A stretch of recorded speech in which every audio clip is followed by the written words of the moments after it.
देशामधल्या middle class लोकांना खरंच काही कळत नाही। मोदीजी काय म्हणतायत ते जरा नीट ऐका। आजकल जो विदेशों में शादियों का, विदेशों में घूमने का, विदेशों में वैकेशन पर जाने का मिडिल क्लास में कल्चर बढ़ता जा रहा है।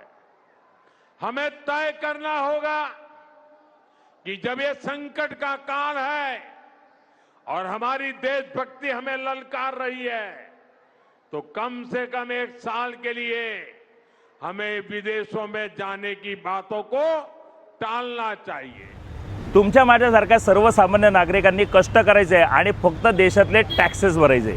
आपण भरलेल्या टॅक्सेसमधनं गोरगरिबीतून परिस्थितीतून निवडणूक निवडून आलेल्या नेत्यांनी देश विदेशांचे दौरे करायचे आणि 40-40, 50-50 गाड्यांचा ताफा घेऊन यांनी उत्मात करायचा, ही वस्तुस्थिती आहे। त्यामुळे तुमच्या माझ्यासारख्या मिडल क्लास लोकांनी देश विदेशांचे दौरे न करता फक्त देशातले टॅक्सेस भरायचे आणि फक्त टॅक्सेस भरायचे।